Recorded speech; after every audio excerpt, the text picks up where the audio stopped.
Bonjour et bienvenue sur la chaîne YouTube d'Épanouie Vie. Je m'appelle Angélique et régulièrement je te partage des outils de développement personnel. Aujourd'hui je suis partie sur le modèle de Don Miguel Ruiz, les accords Toltec. Le premier accord dit que ta parole soit impeccable. Alors n'utilise pas ta parole contre toi-même en te jugeant sévèrement, en disant par exemple « je suis nul, je ne suis pas capable, je n'y arriverai pas ». N'utilise pas non plus ta parole contre les autres. Et comme le disait ma maman, elle avait un conseil très judicieux, tourne cette fois ta langue dans ta bouche avant de parler. En faisant cela, tu te rendras compte que tu auras le temps de la réflexion, le temps de recul pour bien choisir tes mots et pour parler avec conscience. Cela t'évitera bien des problèmes dans ta communication. Le deuxième accord dit « n'en fais pas une affaire personnelle ». Alors il est probable que tu prennes tout au premier degré et que tu fonctionnes avec ton ego. Alors il y a peut-être un travail d'estime de soi à faire pour ne pas être pris comme ça à chaque fois personnellement. Il est probable aussi, et ça sache-le, et quand tu le sauras, ça va changer vraiment la donne, sache que lorsque les gens s'adressent à toi avec des critiques, des jugements, des reproches, lorsqu'ils ont des attentes envers toi, eh bien, ce n'est que la propre projection de leur propre réalité, de leurs propres attentes. Et tu n'as pas à répondre à leurs attentes, sinon qu'en serais-tu toi-même? En sachant cela, eh bien, tu seras immunisé contre bien des difficultés, des problèmes de relation. Le troisième accord, c'est ne fais pas de suppositions.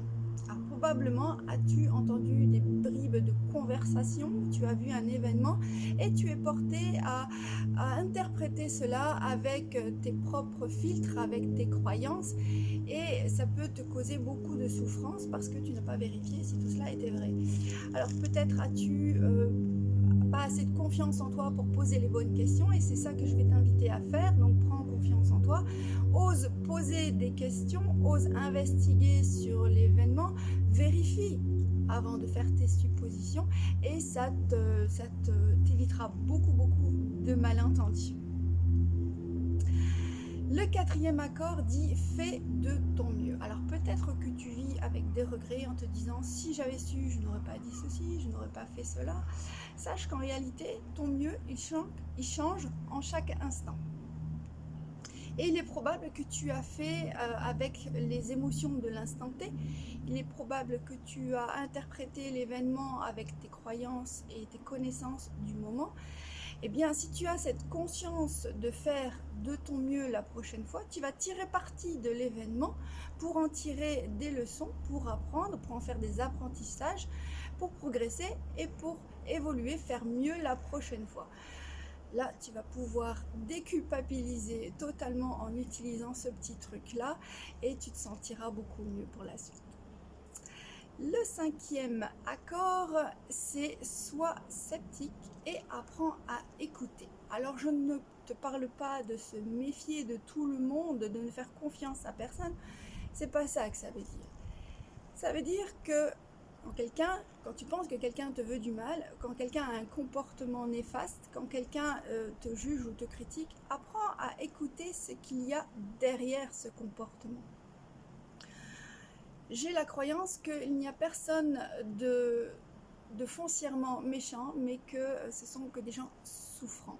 Et ils ont choisi d'utiliser des stratégies pour se défendre, pour prendre leur place en te détruisant par exemple. Mais en réalité, c'est parce qu'ils n'ont pas appris des manières de s'exprimer clairement.